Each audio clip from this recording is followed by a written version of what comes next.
Hey, Travis with TCustomz Productionz, TCustomz.com. Today's video is going to be an inside look into a new session, a new beat that I just finished and uploaded on the channel.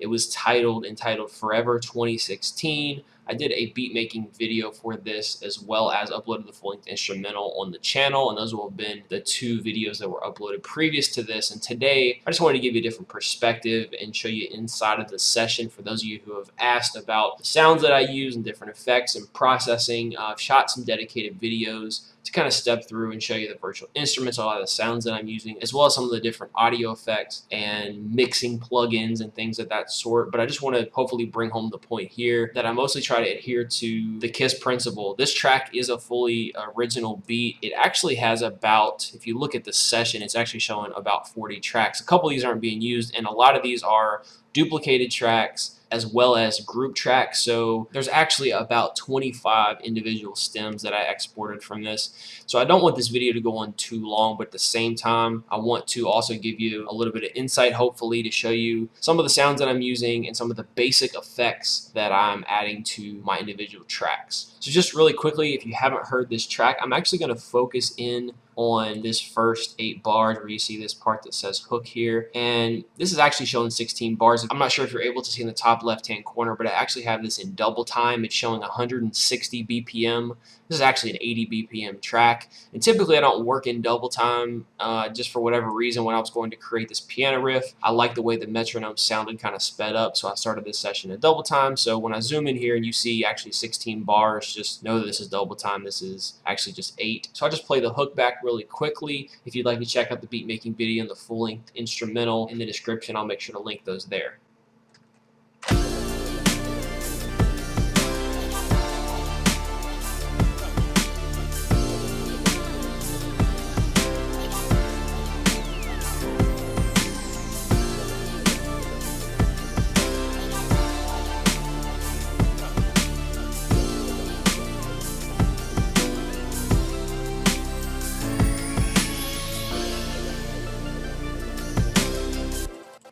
Okay, so now I'm just going to go through and mute out some of these various tracks and kind of step you through, isolate them, go through one by one.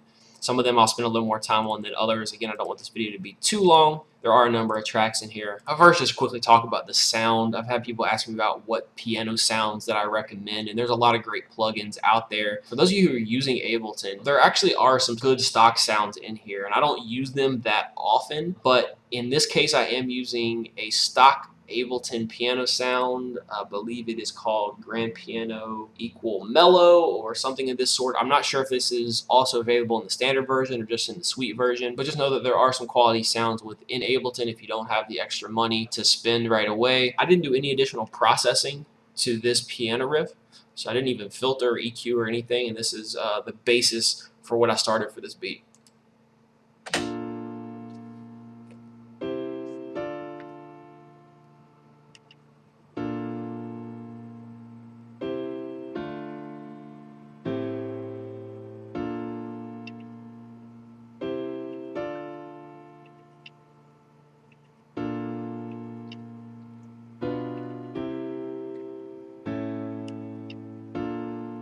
And so that basically loops throughout as I transition into my verses and later hooks and everything like that. If you look at the next 3 tracks, you'll see a pad, a pad 02, and a synth. These 3 sounds are all from Omnisphere, and I'll show you in a minute just a little bit of the processing that I did. But you'll notice if you look at the MIDI tracks that they look very similar, and it's because they're actually the exact same MIDI tracks. Once I had the piano, I just duplicated it. I introduced a different sound with the exact same chords. You're going to notice that any kind of effects I'm adding here, they're going to be very simple, and I'm using all for the most part, probably what you're going to see in this video is Ableton stock plugins, audio effects, filter, EQ, panning, delay, reverb. For the most part, I spend a lot of my time is actually going through sounds more so than just heavily processing them. So this is the first pad sound. I think it's actually a little Rhodes or some sort of a electric piano with a pad layered on it. I then introduced another pad, and then a synth on top of that.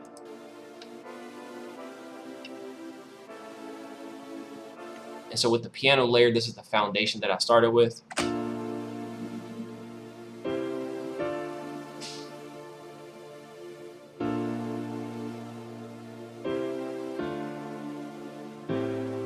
Again, just to show you the effects, just a high pass filter on the first pad, a high pass filter on the second pad, and a high pass filter on the synth. So next up, if you watch the beat making video, you'll know that I had a drum break that I used to get a little groove going. And when I open that up, you'll see that I did a bit of time stretching.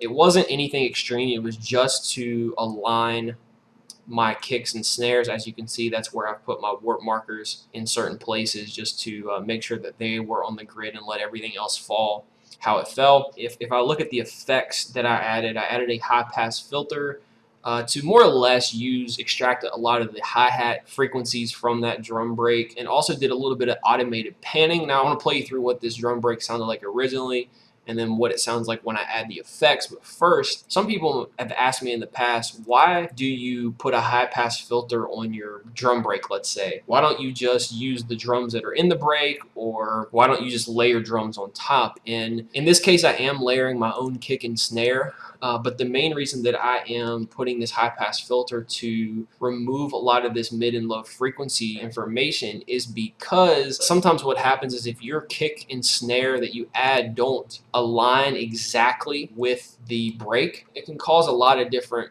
issues. If it's just off a little bit, it can kind of dilute the impact of some of your drum sounds. So you just have to be very careful with that. And so one of the ways that I eliminate that, or to help mitigate that issue to an extent, is just to go ahead and remove a lot of this mid and low information, and then I can just add my own kick and snare. And even if it's off a little bit, it's not really going to conflict that much with the break. So I'll play this through with no effects, and then I'll introduce the filter and panning.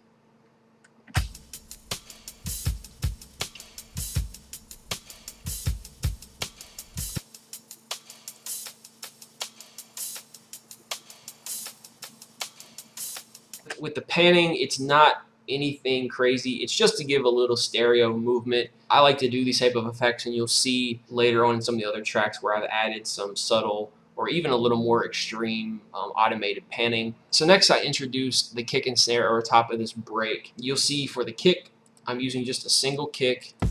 This is actually a kick from the TCustomz Drum Sample Pack Volume 4. Now for the snare, I actually went a little crazier on this, and I do this from time to time. This might be a little bit overkill. I talked about layering and many things in some of my past videos, and even showed you some techniques for layering your sounds. As you can see here, I actually have, let's see, about 7 snares that are layered. I was looking for something a little unique, something that had a little bigger sound. So I started with some of the snares from some of my various drum sample packs. This is from the Volume 2, Volume 3, and Volume 4 for these snares, and then I just introduced 3 additional ones. And the only thing I've varied here was the volume. The velocity, you'll see this here. I took this down to -5 dB, -5.6, and then ended up adjusting the overall snare volume, of course. And then when I played them all together,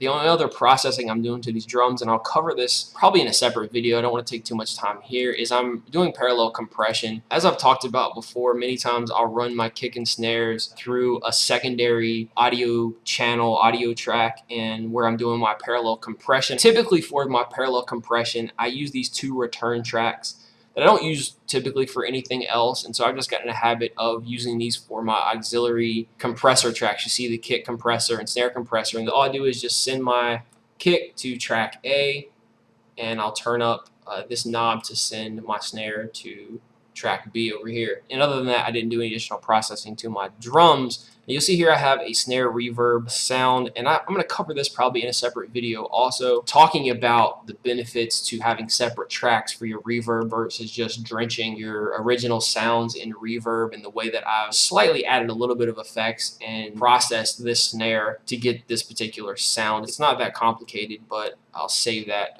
for a separate video. Next up, I just added some crashes. I zoom back in on this hook. You'll see I used let's see, 3 different crashes, and a number of these are in my drum sample packs.